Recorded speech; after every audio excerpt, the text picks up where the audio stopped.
खरं तर जबाबदारी मुख्यमंत्र्यांची होती वसूल करून देण्याची, त्यांनी ती पार पाडली नाही। म्हणजे एक प्रकारे शेतकऱ्यांची फसवणूक झालेली आहे। जवळपास 27,000 एकर जमीन शेतकऱ्यांची वरबाडून घेण्याचा प्रयत्न होतोय। स्वाभिमानी शेतकरी संघटनेची आज कागल ते कोल्हापूर ही कैफियत यात्रा संपन्न झालेली आहे। सकाळी कागलमधून या यात्रेला सुरुवात झाली आणि सायंकाळी कोल्हापुरात राजर्षी शाहू महाराज यांच्या समाधीस्थळी या ठिकाणी पोहोचलेली आहे। स्वतः स्वाभिमानी शेतकरी संघटनेचे नेते राजू शेट्टी जी आपल्यासोबत आहेत, अनेक शेतकरी सुद्धा उपस्थित आहेत।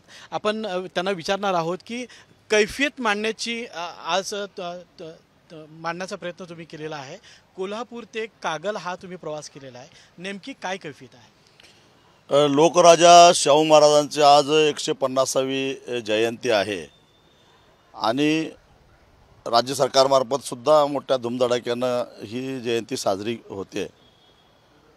परंतु ज्या शाहू महाराजांनी शेतकऱ्याला तळहाताच्या फोडाप्रमाणे जपलं, शेतकऱ्यासाठी राधानगरीचं धरण बांधलं, जयसिंगपूरची बाजारपेठ वसवली, उद्यमनगरी वसवली, त्याचबरोबर शेतकऱ्यांची पोरं शिकावीत म्हणून वसतिगृह सुरू केली। म्हणजे शेतकऱ्याला उद्योजक बनवलं, व्यापारी बनवलं, बागायत शेती करायला शिकवली। आणि त्या शाहू महाराजांच्या भूमीमध्ये 1 वर्षापूर्वी महाराष्ट्राच्या मुख्यमंत्र्यांनी शेतकऱ्यांच्या आंदोलनामध्ये हस्तक्षेप करून 10 तासाचा जो रस्ता रोको होता तो थांबवला आणि सांगितलं की साखर कारखाने टनाला 100 रुपये उसाला देतील।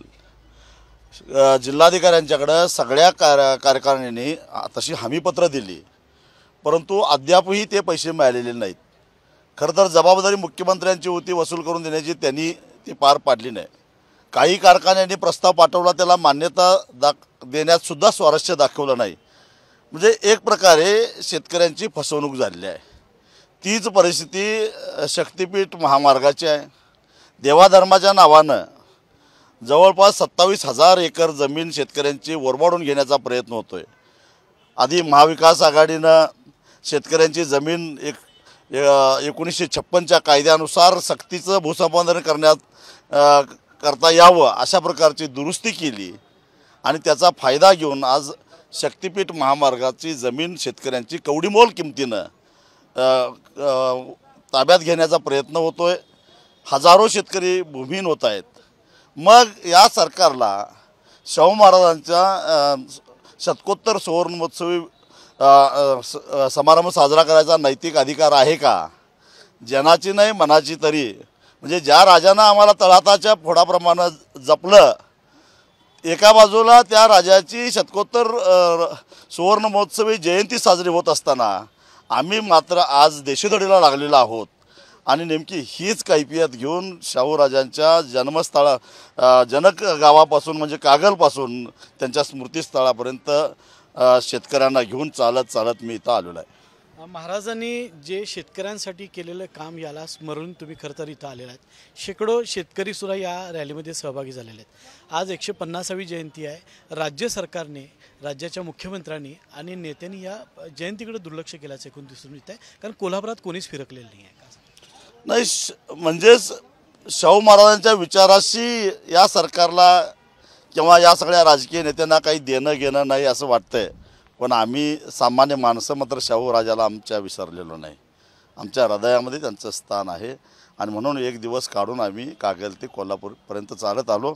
आणि मला सरकारला आणि कारखानदारांना आणि एकूणच शक्तिपीठाच्या माध्यमातून भूखंडाचं श्रीखंड ओरोपू पाहणाऱ्या सगळ्यांनाच इशारा द्यायचा आहे। आमच्या जमिनीकडे वाकड्या डोळ्यानं बघाल तर डोळा काढून ठेवू आणि ऑक्टोबरला साखर कारखाने चालू ठेवायचे आहेत का नाहीत हे ठरवा, एवढाच मला इशारा द्यायचा आहे। एक लक्षात घ्या, आम्हाला डिवचला तर दंश केल्याशिवाय सोडणार नाही। केंद्र सरकार, राज्य सरकार शेतकऱ्यांच्या बाबतीत मात्र दुटप्पी भूमिका घेत असल्याचं लक्षात येत आहे। गुजरातमधल्या शेतकऱ्यांसाठी वेगळा, पंजाबमधल्या शेतकऱ्यांसाठीचा वेगळा न्याय, पश्चिम महाराष्ट्रात शेतकऱ्यांचा वेगळा अन्याय, काय सांगू शकाल याची महाराष्ट्रातल्या नेत्यांना खरं तर लाज वाटली पाहिजे। कारण महाराष्ट्रातल्या शेतकऱ्यांना वेगळा न्याय, इतरांना वेगळा न्याय कांद्याच्या बाबतीत होतो, अनेक बाबतीत होतो। आणि मग अशा परिस्थितीमध्ये हे जर का राज्यकर्त्यांचे पाय चाटणारच असतील तर आता जनतेनेच ठरवायला पाहिजे आपण कसं वागायचं ते।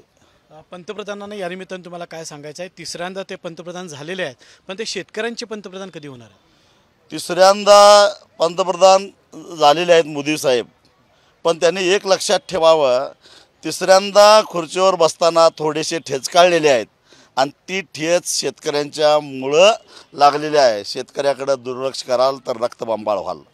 निश्चितच शेतकऱ्यांच्या प्रश्नाकडे जर राज्य शासनानं केंद्र शासनानं दुर्लक्ष केलं तर मात्र तुम्हाला शेतकरी चांगलाच धडा शिकवतील असा इशारा या निमित्तानं देण्यात आला आहे. कॅमेरामन सचिन सावंतसोबत मी रणजित माझगावकर, साम TV, कोल्हापूर. देश विदेशातील प्रत्येक घडामोडींचे लाईव्ह अपडेट मिळवण्यासाठी आता साम टीव्हीच्या सर्व सोशल मीडिया प्लॅटफॉर्मला लाईक, फॉलो आणि सबस्क्राईब करा. तसंच सर्व नोटिफिकेशनसाठी बेल आयकॉन प्रेस करायला विसरू नका.